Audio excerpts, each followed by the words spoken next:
Audrey, NIM 0309212055. Nama saya Rizky Amalia Harahap dengan NIM 0309212081. Nama saya Salpa Kairani dengan NIM 0309212075. Saya Fatima Azahra Syahidah Tambunan dengan NIM 0309212083.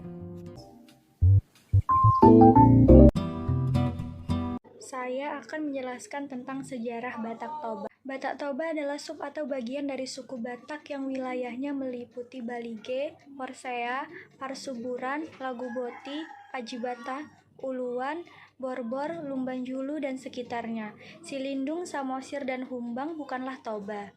Karena sub atau bagian bangsa Batak tersebut memiliki wilayah dan contoh marga yang berbeda. Sona Malela yang mempunyai 3 orang putra yang menurunkan 4 marga, yaitu Sima, Ngunsong, Marpaung, Napitupulu, dan Pardede, merupakan Naraison yang terdiri dari Sitorus, Sirait, Butar-Butar, Manurung. Ini merupakan beberapa marga dari Batak Toba. Marga atau nama keluarga adalah bagian nama yang merupakan pertanda dari keluarga mana ia berasal. Orang Batak selalu memiliki nama marga atau keluarga. Nama marga ini diperoleh dari garis keturunan ayah atau patrilinear, yang selanjutnya akan diteruskan kepada keturunannya secara terus-menerus. Bahasa. Dalam kehidupan dan pergaulan sehari-hari, orang Batak menggunakan beberapa logat, yaitu yang pertama ada logat Karo yang dipakai oleh orang Karo, yang kedua ada logat Pakpak yang dipakai oleh Pakpak, yang ketiga logat Simalungun yang dipakai oleh Simalungun, yang keempat logat Toba yang dipakai oleh orang Toba, Angkola, dan Mandailing. Satu aksara atau huruf Batak atau disebut surat Batak adalah huruf-huruf yang dipakai dalam naskah-naskah asli suku Batak atau Toba, Angkola, Mandailing, Simalungun, dan Karo. Kelompok bahasa subsuku ini mempunyai kemiripan satu sama lain dan sebenarnya adalah cabang dari suatu bahasa Batak tua atau Proto-Batak. Dengan buku panduan Dr. Kozok ini diharapkan putra asli Batak yang berminat bisa memiliki bahan acuan yang baik untuk meneliti naskah-naskah tua yang hampir punah dan masih tersebar di berbagai tempat di luar ataupun di dalam negeri. Ia juga membuat suatu font surat Batak sehingga sekarang kita boleh melakukan pengetikan komputer dengan aksara Batak. Setelah si Raja Batak, Mar Pinompari, mereka menyebar ke desa Naualu. Barulah mereka tahu bahwa sebenarnya masih ada bahasa daerah selain bahasa Batak. Hal ini terjadi setelah datangnya si Bontar Mata atau bahasa asing. Kemudian menyusul dengan Perang Batak dan Perang Padri. Barulah terbuka mata para pendahulu kita bahwa sebetulnya masih banyak bahasa-bahasa yang mereka temui di luar tanah Batak. Kemudian kita merdeka, maka semakin banyak pula pergaulan orang Batak dalam rangka mencari upaya-upaya peningkatan taraf hidup. Mereka bisa sekolah di luar negeri, masing-masing bahkan bisa di luar tanah Batak dan akhirnya bisa ke Batavia. Pengetahuan kita semakin terbuka sehingga selain bahasa Indonesia, masih banyak bahasa-bahasa daerah lain di bumi persada kita ini. Kalau kita melihat bahasa daerah Sunda, Jawa, Bali, dan lain-lain, aksara Batak itu hanya bisa menulis bahasa Indonesia selain bahasa Batak. Aksara Batak tidak bisa menulis bahasa Sunda, Jawa, Aceh, Bali, dan sebagainya, maupun bahasa-bahasa asing seperti bahasa Inggris, Prancis, Jerman. Untuk mengantisipasi perkembangan zaman sesuai dengan amanat GBHN, maka tokoh-tokoh masyarakat Batak melalui seminar pada tanggal 17 Juli 1988 dikembangkan oleh masyarakat Batak, Angkola, Sipiro, Padang, Lawas, Mandailing Toba, Dairi, Simalungun, dan Batak Karo. Sistem pengetahuan. Orang Batak juga mengenal sistem gotong royong kuno dalam hal bercocok tanam. Dalam bahasa Karo, aktivitas itu disebut raron. Sedangkan dalam bahasa Toba, Hal itu disebut marsiurupan. Sekelompok orang bersama-sama mengerjakan tanah dan masing-masing anggota secara bergiliran. Raron itu merupakan satu pranata yang keanggotaannya sangat sukarela dan lamanya berdiri, tergantung kepada persetujuan pesertanya.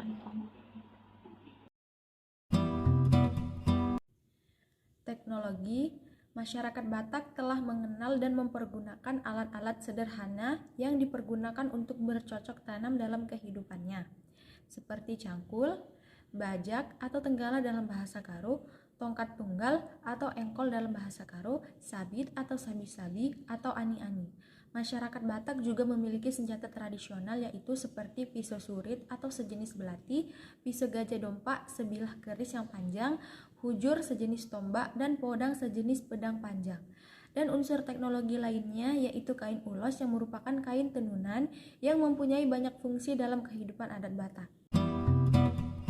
Organisasi sosial.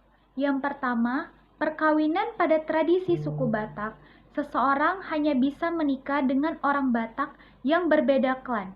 Sehingga, jika ada yang menikah, dia harus mencari pasangan hidup dari marga lain selain marganya.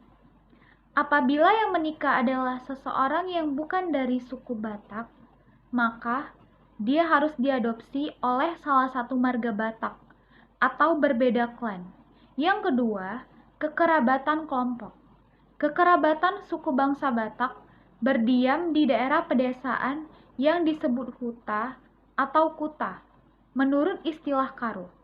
Biasanya, satu huta didiami oleh keluarga dari satu marga.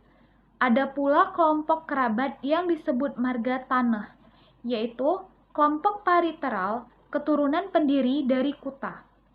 Marga tersebut terikat oleh simbol-simbol tertentu, misalnya nama marga. Klan kecil tadi merupakan kerabat patrilineal yang masih berdiam dalam satu kawasan. Sebaliknya, klan besar yang anggotanya sudah banyak hidup tersebar sehingga tidak saling kenal, tetapi mereka dapat mengenali anggotanya melalui nama marga yang selalu disertakan di belakang nama kecilnya. Mata pencarian masyarakat Batak Toba. Pada umumnya, masyarakat Batak bercocok tanam padi di sawah dan di ladang. Lahan didapat dari pembagian yang didasarkan marga. Setiap keluarga mendapatkan tanah, tetapi tidak boleh menjualnya. Selain tanah ulayat, adapun tanah yang dimiliki perseorangan. Peternakan juga salah satu mata pencarian suku Batak, antara lain peternakan kerbau, sapi, babi, kambing, ayam, dan bebek. Penangkapan ikan dilakukan sebagian penduduk di sekitar Danau Toba. Sektor kerajinan juga berkembang, misalnya tenun, anyaman, rotan, ukiran kayu, tembikar yang ada kaitannya dengan para wisata. Religi, pada abad ke-19 agama Islam masuk daerah penyebarannya meliputi Batak Selatan. Agama Kristen masuk sekitar tahun 1863 dan penyebarannya meliputi Batak Utara. Walaupun demikian, banyak sekali masyarakat Batak di daerah pedesaan yang masih mempertahankan konsep asli religi penduduk Batak. Orang Batak mempunyai konsepsi bahwa alam semesta beserta isinya diciptakan oleh Debeta Mula Jadi Nabolon dan bertempat tinggal di atas langit dan mempunyai nama-nama sesuai dengan tugasnya dan kedudukannya. Debeta Mula Jadi Nabolon bertempat tinggal di atas langit dan merupakan maha pencipta, sedangkan Siloan Nabolon berkedudukan sebagai penguasa dunia makhluk halus. Dalam hubungannya dengan roh dan jiwa, orang Batak juga mengenal 3 konsep, yaitu yang pertama tondi, jiwa atau roh, yang kedua sahala, jiwa atau roh, kekuatan yang dimiliki seseorang. Yang ketiga begu, tondinya orang yang sudah mati, dan juga orang Batak mempercayai akan kekuatan sakti dari jimat yang disebut tongkal. Saya akan menjelaskan kesenian yang ada di Batak Toba. Salah satu kesenian yang berada di Batak Toba ialah tarian tortor. Tari tortor adalah tarian perayaan yang sudah ada sejak ratusan tahun yang lalu. Asal tarian ini adalah dari Batak Toba, Sumatera Utara. Berdasarkan sejarah, tarian ini awalnya merupakan tarian ritual dan sakral yang dipentaskan pada upacara kematian, kesembuhan. In North Sumatra and ancient times, the art of dancing in Batak was in a man media during the rite, and it still had mystical face. Moreover, the dance also performed in happiness like harvesting and wedding ceremony.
Sejarah tari tortor. Tarian ini diperkirakan telah ada sejak zaman Batak Purba. Pada masa itu, tarian tortor dijadikan sebagai tari persembahan bagi roh leluhur. Nama tari ini berasal dari kata tortor, yaitu bunyi hentakan kaki penari di lantai papan rumah adat Batak. Ada pendapat dari seorang praktisi dan pecinta tari tortor bernama Togarmah Naibaho. Beliau memberikan pendapat bahwa tujuan tarian ini dulunya adalah untuk upacara kematian panen, penyembuhan, hiburan, atau pesta muda-mudi. Selain itu, sebelum melaksanakan tarian harus melalui ritual tertentu. Hingga saat ini, belum ada literatur ilmiah yang menjelaskan sejarah tari tortor serta gondang 9 yang mengiringinya. Akan tetapi, menurut Edi Setiawat, guru besar tari dari Universitas Indonesia, telah ada catatan dari zaman kolonial yang mendeskripsikan perjalanan tarian tortor. Meski berasal dari Batak, ternyata jika ditelusuri, tarian ini mendapat pengaruh dari India. Bahkan, lebih jauh lagi, tarian ini juga memiliki kaitan dengan budaya Babilonia. Perkembangan awal tarian ini dulunya hanya di kehidupan masyarakat Batak di kawasan Samosir Toba dan sebagian kawasan Humbang. Dalam praktiknya, tarian tortor juga melibatkan beberapa patung batu yang telah dimasuki roh dan patung tersebut akan menari. Kemudian, tari tortor mengalami transformasi seiring masuknya agama Kristen di kawasan Silindung. Saat itu, budaya tortor lebih dikenal sebagai kesenian, nyanyian, dan tari modern. Tarian tortor di Pahae dikenal dengan tarian gembira dan lagu berpantun yang disebut tumba atau Pahae do Mulani Tumba. Dari sinilah tortor tidak lagi berkaitan dengan roh dan unsur gaib lain. akan tetapi menjadi perangkat kebudayaan yang melekat dalam kehidupan masyarakat Batak. Penyajian tarian tortor. Tortor adalah sebuah tarian. Akan tetapi lebih dari itu, tortor juga merupakan media komunikasi. Hal ini nampak melalui gerakan yang dipentaskan, melibatkan interaksi antar partisipan upacara. Sebelum membuka acara, maka tuan rumah atau hasuhutan akan melakukan ritual khusus yang disebut tuani gondang. Pada acara ini, seorang dari hasuhutan akan mengajukan permintaan kepada penabuh gondang dengan kata-kata sopan dan santun. Misalnya, Amang Pardoal Pargonci. Setiap menyelesaikan satu permintaan akan diselingi dengan pukulan gondang dengan ritme tertentu. Apabila permintaan dilaksanakan dengan baik, selanjutnya anggota keluarga suku akan bersiap dan mengatur susunan berdiri untuk menari atau monortor. Adapun jenis lagu yang akan dimainkan adalah lagu-lagu dengan tema permohonan kepada dewa dan roh leluhur, agar seluruh anggota keluarga diberikan keselamatan, kesejahteraan, kebahagiaan, limpahan rezeki, dan harapan upacara adat dapat menjadi sumber berkat bagi keluarga dan para tamu. Ada keunikan dalam upacara tortor, yaitu adanya banyak pantangan yang tidak boleh dilanggar saat monortor. Misalnya, tangan penari tidak boleh melewati batas setinggi bahu. Jika hal tersebut dilanggar, maka dapat diartikan bahwa penari menentang siapapun dalam ilmu perdukunan, monca atau pencaksilat, atau adu tenaga dalam. Gerakan tari tortor. Tarian tortor mempunyai gerakan yang sangat sederhana, sehingga mudah untuk dipelajari. Bahkan bagi orang yang pertama kali mencobanya akan langsung bisa memainkannya. Gerakan tari ini terbatas pada gerakan tangan, melambai naik turun secara bersamaan. Kemudian ada pula gerakan hentak kaki sesuai dengan alunan musik, menggondangi atau gondang. Musik pengiring tarian tortor. Tari tortor dilakukan dengan iringan atau tabuhan alat musik tradisional Sumatera Utara yang disebut mangondangi. Mangondangi terdiri dari 9 jenis alat musik seperti gondang tagading, trompet khas Batak, suling, sarune, kalem hase, odap gordang, ogup, doal olahan, dan pangora. Seluruh alat musik dimainkan dalam tempo tertentu sehingga menghasilkan suara harmonis dan merdu untuk mengiringi penari tortor. Setting panggung. Dalam proses pelaksanaan tari tortor, tarian ini tidak terlalu memperhatikan dekorasi panggung. Fungsi tortor yang digunakan sebagai tari pergaulan dan komunikasi membuatnya tidak membutuhkan arena pentas dan detail lainnya. Umumnya, para penari dapat secara bebas menari dimanapun. Misalnya seperti di halaman yang luas. Properti tari tortor. Properti atau perlengkapan tari tortor berbeda-beda sesuai jenis tari dan makna yang ingin disampaikan. Jika ditampilkan dalam ritual keagamaan, properti wajib yang digunakan adalah patung batu. Patung batu akan kerasukan roh leluhur sehingga akan bergerak sesuai irama musik. Sedangkan jika tortor dimaknai sebagai sarana hiburan, maka penari tidak akan mengenakan properti apapun. Jenis tari tortor. Yang pertama, tortor pangurason atau pembersihan. Tari tortor pangurason adalah tarian yang dilakukan saat ada pesta besar sebelum acara dimulai. Maka tempat atau lokasi pesta harus dibersihkan dengan jeruk purut. Tujuan dari kegiatan ini adalah untuk menghindari bahaya dan musibah. Yang kedua, tortor sipitu cawan. Tarian ini juga disebut tari 7 cawan. Tari tortor sipitu cawan dilaksanakan ketika acara pengangkatan raja. Yang ketiga, tortor tunggal. Panaluan. Jenis tarian tortor ini adalah budaya ritual yang digelar saat desa sedang terkena musibah.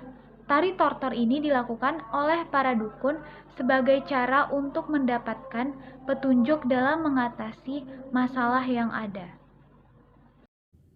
Beberapa keunikan tari tortor yaitu yang pertama sebagai alat komunikasi, yang kedua sebagai iringan musik gondang, yang ketiga sebagai profesi tuani gondang, dan yang keempat sebagai penggunaan kain ulos.